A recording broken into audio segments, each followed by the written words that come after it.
Bom, pessoal, agora vamos para o divisor de Wilkinson ver como é que ficam os parâmetros S, porque a gente tendo os parâmetros da matriz de espalhamento, nós temos o dispositivo caracterizado completamente, e, inclusive o entendimento do mesmo vai ser aperfeiçoado. Então, o parâmetro S11, a gente acabou de ver que a porta, no último slide, que a porta 1 está casada. A impedância de entrada dela, vista na entrada dela, vai ser impedância normalizada igual a 1 e desnormalizada igual a Z0. Então a porta 1 está casada, isso significa que o S1, que é igual ao gama 1 quando todas as outras portas estiverem casadas, ela é igual a 0. Não há reflexão na porta de entrada na porta 1 do divisor. Os parâmetros S22 e S33 também têm o mesmo papel, são iguais ao gama 22 e ao gama 33 respectivamente. E vimos que para ambos os modos, se você olhar para toda a análise que a gente fez aí, tanto para o modo par quanto para o modo ímpar, a impedância de entrada de ambos os modos era unitária também.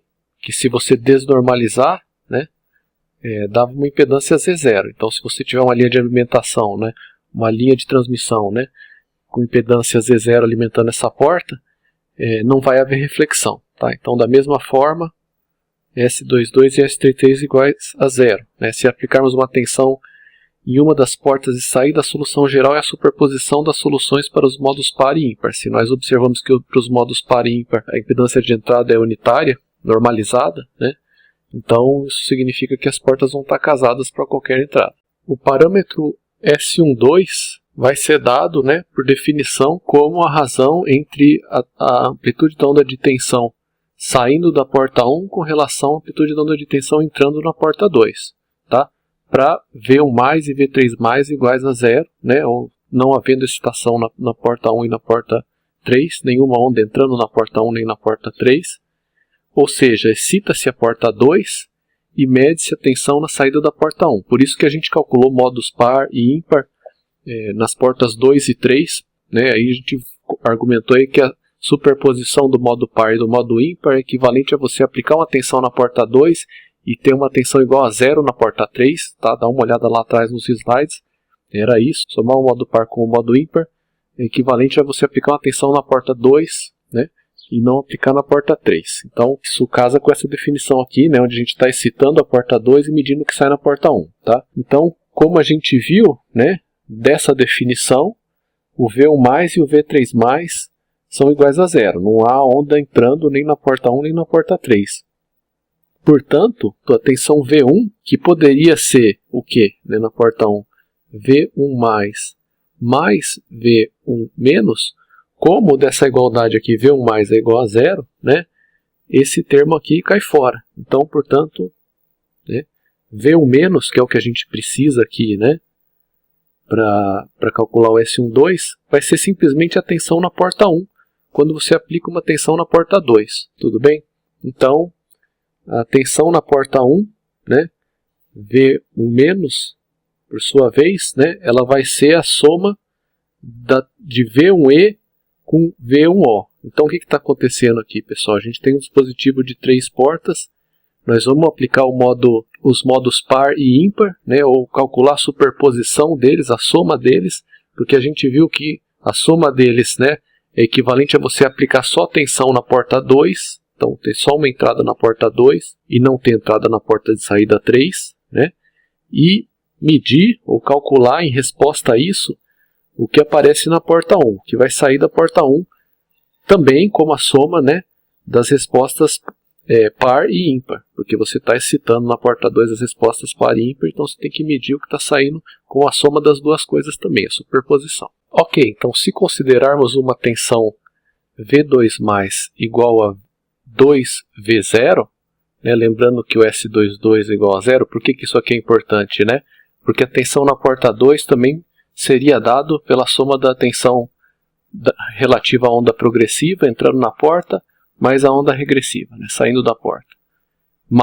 E a gente está aplicando esse cara aqui, só que como o coeficiente de reflexão e o S22 são nulos, se você entra, imagina que você tem a porta 2 aqui, e o dispositivo e tal, de forma genérica, isso aqui é a porta 2, você está entrando com uma onda, é possível que se o dispositivo não tivesse essa porta 2 casada, uma onda entrando, você teria aqui uma reflexão, né? Só que isso aqui garante que esse cara é nulo, tá? Então, só por isso. Então, portanto, o V2 vai ser igual ao V2+, e o V2- vai ser 0. Então, a própria tensão na porta 2 vai ser a onda entrando, né? A amplitude da onda de tensão entrando nessa porta. Então, a gente considerar essa amplitude da onda de tensão entrando igual a 2V0, por que 2, né? Nós calculamos ali para a excitação do modo par e do modo ímpar, a tensão na entrada da porta 2, tá? Que a gente chamou de V2E, tá? Dá uma voltada nos slides e vê isso, e V2O, e elas ambas deram V0, cada uma, né? Então 2V0 por isso, tá? Então se a gente considerar isso, e notando que nesse caso o V3 igual a 0, porque você está somando o modo par com o modo ímpar, então você só tem V2, né? Como eu acabei de falar, isso aqui é o próprio V2, tensão na porta 2, porque V2- é 0. Então, nesse caso, a tensão na porta 1, como vimos, será também a superposição, tá, dos modos par e ímpar. Então, o V1E e o V1O que nós calculamos em slides anteriores. Tá? Vamos voltar e ver, né, onde está isso. Então, V1E e V1O. Ó, V1O deu 0, vamos guardar isso aqui, e V1E é esse cara daqui, tá certo? Então ele deu menos JV0 raiz de 2, tá? Voltando. Então, menos JV0 raiz de 2, V1E e 0, V1O. Tudo bem? Para o modo par, né, o E, e para o modo ímpar, o O. Então isso aqui, né, o V1 menos dá menos JV0 raiz de 2. Agora a gente pode calcular o S12. O V1- que a gente acabou de obter aqui, ele vai ser menos JV0 raiz de 2, né? E o V2+ vai ser isso daqui. Tá? V0 mais V0, 2V0. Então V0 aqui vai cortar com V0. Isso, no denominador você tem 2V0, o 2 vai permanecer, né? Você vai ter menos J raiz de 2 sobre 2. O V0 corta com V0. Né? Esse V0 aqui também cortou. Então, que isso também é igual a menos J vezes 1 sobre raiz de 2. Porque multiplica por raiz de 2 em cima e embaixo, né? Você vai ver que isso daqui vai dar 1 sobre raiz de 2. Raiz de 2 sobre 2 é igual a 1 sobre raiz de 2. Né? Isso é importante por quê? Né? Porque a razão entre a potência... primeiro que o dispositivo é recíproco, né? Porque ele é passivo. Então a razão entre a potência saindo da porta 2 e a potência entrando na porta 1, se a gente imagina agora, a gente está olhando para esse cara como um divisor, tá? Você está entrando com potência na porta 1 e vendo o que sai na porta 2. Ele vai ser igual o módulo do S21 ao quadrado. Isso a gente não vai demonstrar, mas dá para ter um certo sentido aqui, um pouco intuitivo, porque o parâmetro S é um parâmetro que é proporcional à tensão, por definição, né? Você vê aqui, né? Tensão entrando por tensão entrando, tensão saindo por tensão entrando e assim por diante, tá? E a gente sabe que a potência é proporcional à tensão ao quadrado. Então, isso, vamos aceitar isso por enquanto, tá? E, como o dispositivo é recíproco, isso é igual, né, ao módulo do S12 ao quadrado também, tá? Que a gente acabou de ver que deu isso aqui. Se a gente substituir aqui, a gente vai ver, né, 1 sobre raiz de 2 ao quadrado, o módulo vai eliminar o J, isso aqui só vai implicar uma diferença de fase, né, ou um deslocamento de fase de 90 graus, menos 90 graus na verdade, né, da onda que está saindo da porta 2 com relação à onda que está entrando na porta 1, é um deslocamento de fase esse termo aqui, mas substituindo aqui o módulo vai eliminar ele e o quadrado de 1 sobre raiz de 2 vai dar 1 meio. Então isso aqui vai dar 1 meio. Ou seja, da potência que entrou na porta 1, metade saiu na porta 2. A outra metade vai sair por onde? Né? Pela porta 3, perfeito?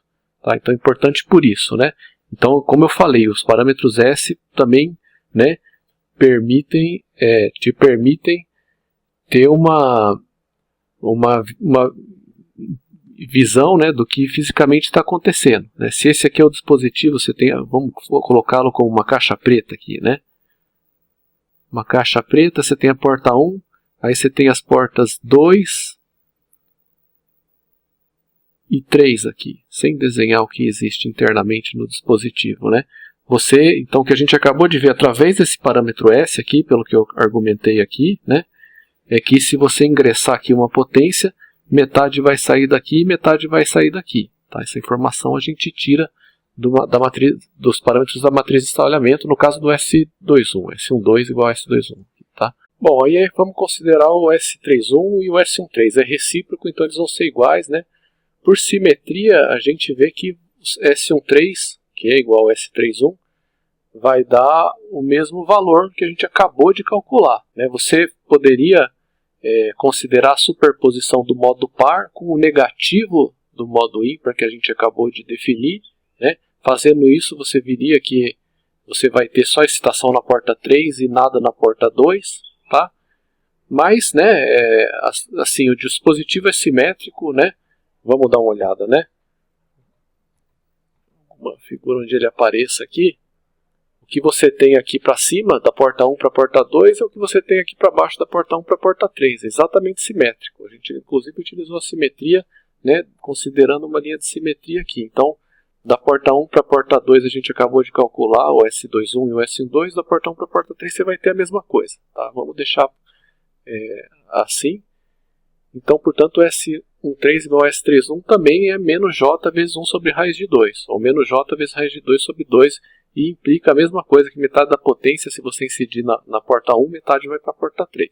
Tá? Então, igualzinho o que a gente acabou de fazer. Importante também para o divisor de Wilson, os parâmetros S32 e S23. Tá? Então, vamos considerar. É recíproco, então esses dois caras vão ser iguais. E, vamos lá, o S32, né, é a razão entre o que sai da porta 3, primeiro índice, pelo que entra na porta 2. Você está entrando...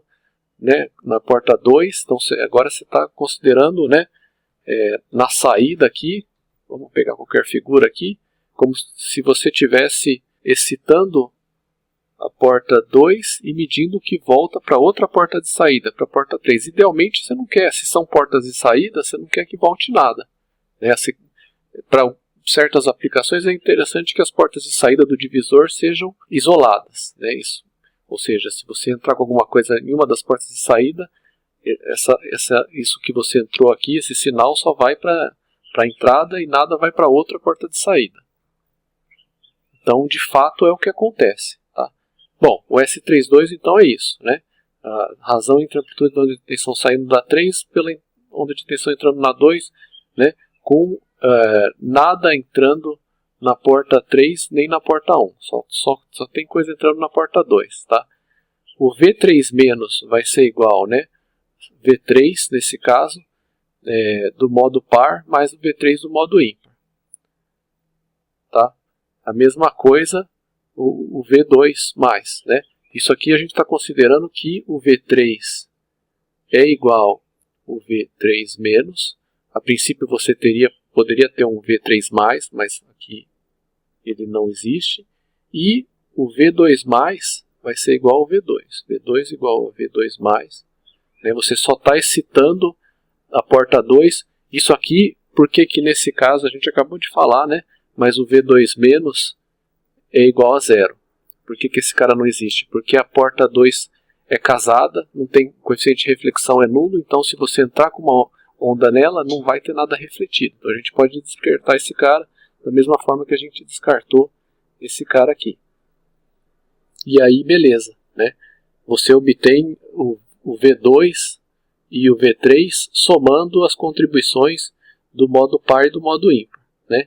Porque, né, você está excitando a porta 2. Então, aplicando tensão só na porta 2. Né? O V2 é a tensão na porta 2. A gente viu que se a gente somar o modo par e o modo ímpar, é correspondente a você aplicar uma tensão na porta 2 e a tensão aplicada na porta 3 ser 0. Mas aí você pode medir a resposta na porta 3 como a soma. Né? Se você está excitando com o modo par e com o modo ímpar, você tem que medir a soma também do que sai para os dois modos. Então tem que fazer sentido isso aqui. Pela definição de modos par e ímpar, tá? O V3e e o V2e para o modo par vão ser ambos iguais a V0. A gente calculou, dá uma olhada nos slides atrás, né? Mas por ser par, ambos vão ser iguais a V0. E para o modo ímpar, o V2O do modo ímpar igual ao menos o V3O por definição, um modo assimétrico, né?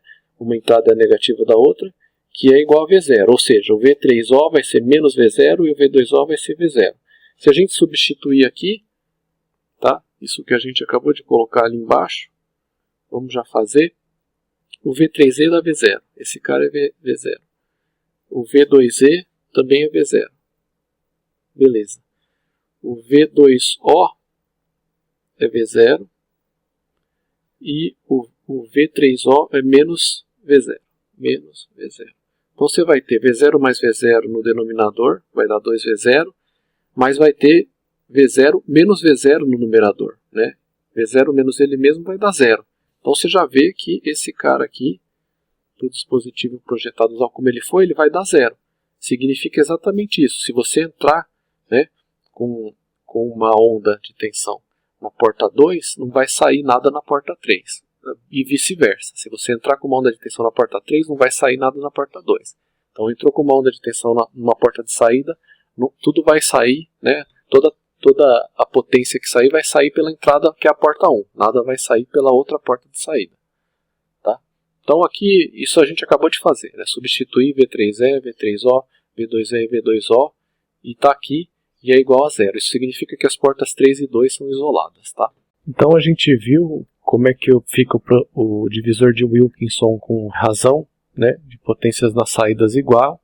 Então a mesma potência, metade da potência saindo da porta 2 e metade da potência saindo da porta 3. Para um divisor com razão de potências na porta de saída dada por K igual a P3 sobre P2, o que significa isso? Para projetar um divisor de Wilkinson, em que você vai ter a razão entre a potência saindo na porta 3, né, P3, pela potência saindo na porta 2, P2, igual a K. Então se K for igual a 2, né? Vamos colocar assim, né? 1/3 da potência incidente vai sair, né? Potência incidente, vamos falar P0 igual P2 mais P3, a princípio, né? 1/3 vai sair, né, pela porta 2 e 2/3 pela porta 3. Se você dividir P3 por P2, né, você vai ter 2. Tá certo? Então, nesse caso, K igual a 2. Um divisor com razão de potências dessa forma, você vai ter que modificar, né, os transformadores. Então, transformador de lambda sobre 4, transformador de quarto de onda da porta 3, Z03 vai ter que ser Z0 raiz de 1 mais K quadrado sobre K ao cubo, e Z02 vai ser Z0 vezes raiz, isso é o K, tá? K maiúsculo.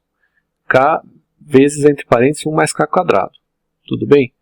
E a resistência de saída, né, lembrando, Rzinho era a resistência normalizada, que você obtém dividindo a resistência real por Z0. Né? A resistência desse resistor aqui, né, vamos colocar assim, desse resistor aqui entre as portas de saída, ela tem que ser Z0 vezes, entre parênteses, K mais 1 sobre K. Tudo bem? Se você projetar o dispositivo dessa forma, você obtém, né, uma divisão de potência nesse sentido aqui, né? Então, onde a razão K vai ser a razão da potência saindo pela porta 3 pela potência saindo pela porta 2, como a gente acabou de exemplificar aí para o caso de 1/3 e 2/3, né? Coisas do gênero aí. Porém, né, quando você projeta o divisor de Wilkinson para não ter uma razão de potências exatamente igual a 1, as portas de saída não são mais casadas. Então é necessário utilizar transformadores de quarto de onda nas saídas. Tá? Aqui está ilustrado nessa figura, que é a figura do livro, né, as impedâncias características aqui das portas de saída. Né, Z0 vezes K para a porta 2 e Z0 sobre K para a porta 3, ou seja, num divisor com razão de potências nas portas de saídas igual a 1, a mesma potência sai das duas portas de saída, você tem Z0, né, como impedância característica da porta 2 e Z0 como impedância característica de saída da porta 3. Você vai ter que colocar aqui transformador de quarto de onda em cada uma dessas portas se você quer transformar essa nova impedância de saída em Z0 para cada um dos casos. Tá? Então aqui de novo, né, aqui esse é o transformador de quarto de onda da porta 2, que a gente acabou de ver a expressão no slide anterior, para projetar ele dessa forma, com razão K entre potências. E esse é o Z03, e a R é a resistência de saída, tá? Correspondendo a esse cara aqui e esse cara aqui, dados por essa expressão, entendeu? Então é para você ter uma razão de potências nas saídas, né, diferente de 1, que é o que a gente viu até o momento, tudo bem? Então, para resumir as características dos 3 tipos de divisor de potência que a gente viu, né, a gente vai ver aqui nessa tabela que cada um tem vantagens e desvantagens. Então a gente viu a junção T, o divisor resistivo e o divisor de Wilkinson, certo? Aqui estão listadas as vantagens, né, e as desvantagens de cada um. Bom, a junção T a gente viu que ela é sem perdas a princípio, né? Você poderia ter alguma energia armazenada, mas se ele for bem projetado, ele é sem perdas, tá? E as portas não são casadas, é uma desvantagem, certamente, tá? Então a gente viu que as portas de saída aí apresentariam reflexões, tá? Além disso, com relação, a gente não comentou, né, ao longo do desenvolvimento dele, mas o divisor de Wilkinson é o único que tem as portas de saída isoladas, né? Se você inserir um sinal em uma das portas de saída, nada vai voltar para outra porta de saída, tudo vai para a porta de entrada desse sinal, o sinal vai integralmente para a porta de entrada, tá? Isso não vai acontecer com esse cara, nem com esse cara aqui. Tá? Então vamos deixar aqui, não, nem o resistivo nem a junção T vão ter essas propriedades do divisor de Wilkinson. O divisor resistivo tem todas as portas casadas, tá? Então isso é interessante. A gente viu que o de Wilkinson também tem isso. Mas, né, nós vimos que metade da potência que entra na porta 1 é dissipada internamente ali nos resistores do divisor resistivo. Somente 1/4 vai para cada uma das duas portas de saída. Então metade é perdida, né? Além disso, você está utilizando resistores, elementos de parâmetros concentrados. Então isso vai funcionar. Primeiro que isso vai funcionar só até uma dada frequência. Frequências muito altas não dá para usar, né, o divisor resistivo. E a baixas potências, quer dizer, você tem que utilizar resistores adequados ali para aguentar a potência que você precisa. Então vai estar limitado em termos, né? Se você quer que o dispositivo suporte uma potência maior, você tem que utilizar resistores mais caros, né? Algo desse gênero aí. Divisor de Wilkinson, ele é sem perdas, tá? Tem alta isolação. Bom, é uma rede recíproca, né? Na verdade, aqui a gente pode falar que eles são. A desvantagem é que se houver descasamento, a potência é dissipada pelo resistor de isolação. Qual que é esse resistor? Né? Esse cara aqui. Tá? Então, se tiver descasamento em alguma das portas, né, a princípio o dispositivo é sem perdas. Mas se tiver descasamento, você vai ter potência dissipada aí. Então não é perfeito, né? Mas, né, em muitos aspectos, é uma opção muito interessante aqui comparando com as outras, né? A gente pode ver. De novo, né, ele utiliza um resistor ali, então essa mesma limitação aqui que a gente comentou vai existir e tal, mas aí é comparando os três, tá? Bom, pessoal, então esse é o final, né, dessa aula, 13ª aula, tá? Nós vamos ficando por aqui até a próxima aula, que vai ser a aula de número 14.